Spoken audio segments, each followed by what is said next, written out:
You know how sometimes the universe just drops a sign in your lap? Like a little, here, take this, you deserve it. Well, that's exactly what happened to me this year. Picture this, I'm scrolling through my emails, sipping my usual black coffee, naturally, when suddenly an official invitation arrives. Not just any invitation, but one addressed to me as press for the Bureau Fashion Week New York. Me, invited. To a fashion week. At first, I couldn't believe it. I even double-checked to make sure it wasn't a scam because, honestly, I never saw it coming. But it was real? Finally, the industry was recognizing me as a bona fide media figure in the fashion world. Then, plot twist, I couldn't attend. Yes, the first truly validating moment of my career came, and I couldn't even take full advantage of it because my current job wouldn't let me jet off to New York this time around. Frustrated? Sure, a bit. But overwhelmingly grateful too, because if this invitation came once, it means it can come again. And trust me, this time I'm not going to let the opportunity slip away. Even though I couldn't be there in person, I followed every moment very, very closely. In this episode, we're diving into the trends and standout moments from both the New York and Milan Fashion Weeks, with a special focus on the Bureau Fashion Week, an alternative event that's steadily carving out its own space in the industry. Two cities, two distinct vibes, unforgettable looks, and some that are best forgotten. Let's get into it.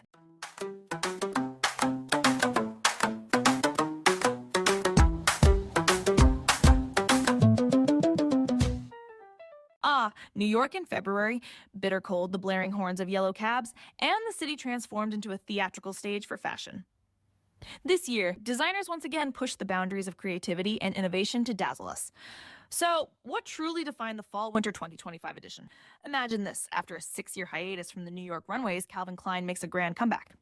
And not just any comeback, under the visionary direction of Veronica Leone, the first woman to helm the brand's creative team. The collection fused stark minimalism with bold accents, monochromatic dresses splashed with vibrant hues and sleek, clean cuts. All of this unfolded under the watchful eyes of legends like Kate Moss and Christy Turlington, not to mention an 82-year-old Calvin Klein still exuding effortless elegance. After a 5-year break, Christopher John Rogers returned to NYX Collection 015. Exhale, a celebration of joy and self-empowerment. His daring silhouettes and vibrant color palette reminded everyone why he's seen as one of the most promising talents of his generation. Coach transformed the iconic Park Avenue Armory into an intimate space that reimagined the brand's heritage. With Brooklyn's indie pop band Nation of Language providing a live soundtrack, the collection was a tribute to individual expression and community. Two values the brand holds dear. Tom Brown closed the week with a theatrical presentation featuring two ornithologists observing love-stricken birds caged on stage. His collection explored looser silhouettes, bold color statements, and creative pattern juxtapositions, injecting fresh energy into the brand's aesthetic. Key trends to watch: modern, elegant interpretations of the classic peplum have made a striking comeback, reimagined by designers like Ashlyn Park and Simone Bilotti. Mocha Mousse, a deep, inviting tone designated Pantone's color of the year, dominated collections, lending a sophisticated flair to outfits. Channeling bohemian vibes, flared denim made a stylish return with updated bootcut and bell-bottom designs. Perfect chic yet relaxed look. Soft pastel shades, especially pale pink, were everywhere, evoking a dreamy ballerina core aesthetic that lightened up the collections. Sharp, meticulously tailored pieces marked a shift towards a more formal, polished look, suitable for professional settings. Leopard and zebra prints took center stage, used in innovative ways to add a wild, daring twist. Elevated athleisure blended stylish sportswear with refined design, marrying comfort with elegance. Memorable moments and anecdotes. Zoe Gustavia Anna Whalen turned her show into a mystical seance with flickering candles and an enchanting ambiance, creating a truly unique experience. Activists from PETA made a notable appearance, sparking conversations about ethical fashion and the use of animal-derived materials. Reality TV star Lisa Rinna ignited the runway at Jane Wade's show, blurring the lines between fashion and entertainment. Despite the biting cold, participants had to innovate on the spot to stay stylish while keeping warm.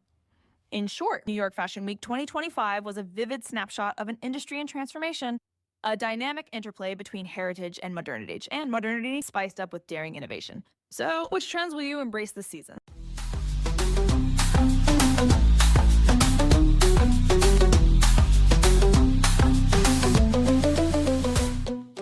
Imagine my shock when I received an official press invitation for the Bureau Fashion Week New York. For someone who usually struggles to secure credentials, this recognition was a monumental moment. Yet, fate had its own plans. I couldn't attend due to work commitments. Still, I dug deep into the events backstage to bring you all the insider details. Formerly known as the Society Fashion Week, the Bureau Fashion Week is reinventing what it means to experience fashion weeks. Now active in cities like New York, Los Angeles, Dallas, and Miami. It offers both established and emerging designers a platform to showcase their collections in an innovative, inclusive setting. From February 7th to 9th, 2025, the Bureau Fashion Week took over New York with a series of groundbreaking events. Over 60 designers showcased collections spanning a wide array of styles and visions. From model workshops and castings to collaborations with sponsors, the event fostered a vibrant community spirit. Attendees enjoyed DIP lounges, official after-parties, and product demonstrations, fully immersing themselves in the fashion universe. On February 7th, Chrissy King unveiled a chic, timeless collection that merged elegance with modernity, perfect for both on and off the golf course. On February 8th, Elizabeth Reindart dazzled with a collection blending classic style with modern sophistication, capturing the very essence of urban elegance.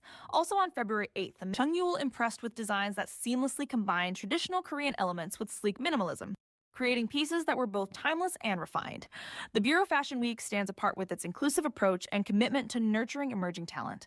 Unlike traditional fashion weeks that often cater to a select elite, this event opens its doors to a broader audience, making fashion accessible and exciting for everyone.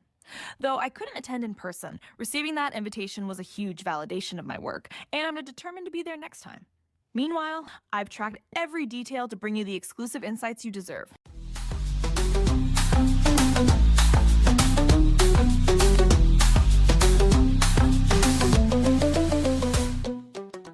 Milan, the city where fashion flows through the veins of its people just as surely as espresso fuels their mornings. This year, Milan Fashion Week once again proved why the city is an undisputed fashion capital. Amidst a backdrop of opulence, innovation, and tributes to iconic influences, let's dive into the standout moments of the Fall-Winter 2025 edition. Donatella Versace delivered a flamboyant spectacle that stayed true to the brand's DNA. Opulent baroque prints, daring embellishments, striking animal motifs, and metallic knit dresses dominated the runway, a vivid celebration of Versace's legacy, set in stark contrast to today's minimalist trends. Drawing inspiration from the moody landscapes of Yorkshire and the timeless allure of the Bronte sisters, Max Mara presented a collection defined by dark, chic silhouettes.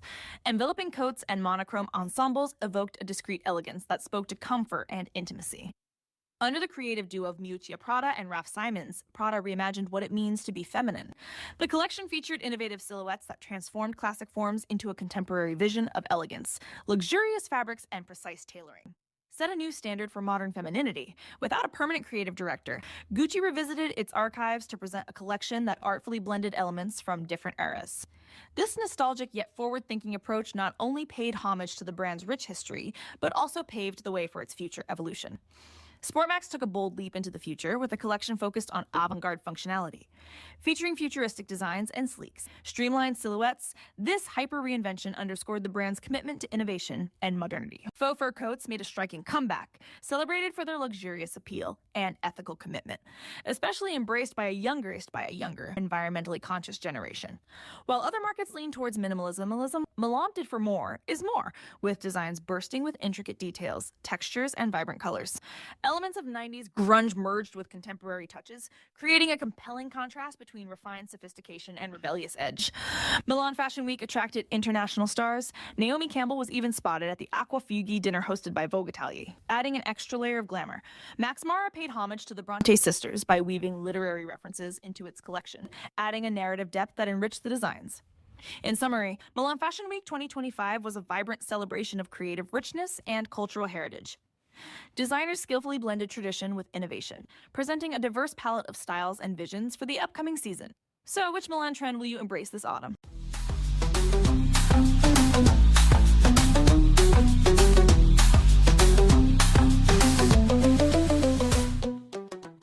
So, what do we take away from this season of Fashion Week? Yes, it's my voice. I know. Get over it. I couldn't use my voiceover.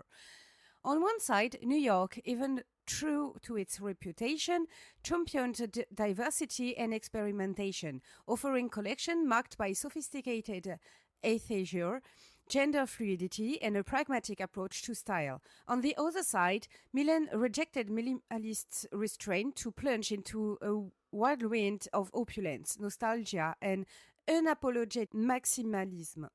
And in between, the Bureau of Fashion Week is emerging as a serious alternative to traditional events, providing a platform for emerging designers who deserve the spotlight. Far from the exclusive circle of institutional luxury, this event opens doors to a more accessible, experimental, and, frankly, sometimes more exhilarating take on fashion. Trends to keep an eye on, the resurgence of peplums and ultra-structured pieces. A fashion landscape that remains rooted in practicality, stylish yet wearable, a stark contrast between ultra-clean minimalism and bold baroque opulence. Choose your camp.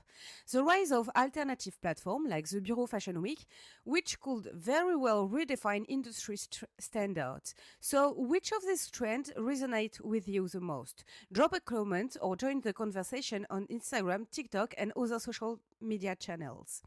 If you enjoyed this episode, be sure to like, subscribe, and turn on the notification if you're on YouTube so you never miss an update. And speaking of style and trend, don't forget my book, Red Flag and Love Song, an immersive dive into the relentless world of K-pop, is available in both ebook and paperback formats on Amazon. Plus, a brand new collection inspired by the book has just dropped in the Cappuccino and Croissant boutique, featuring design that play homage to this fascinating musical universe. Check out the online store on capcroissantmedia.com and let me know what you think. Thank you for joining me on this journey through the height and low of the fashion world. I'll be back next week with more deep dive and pop culture insights. Until then, stay stylish and either avoid fashion faux pas or own them with flair. Okay, take care.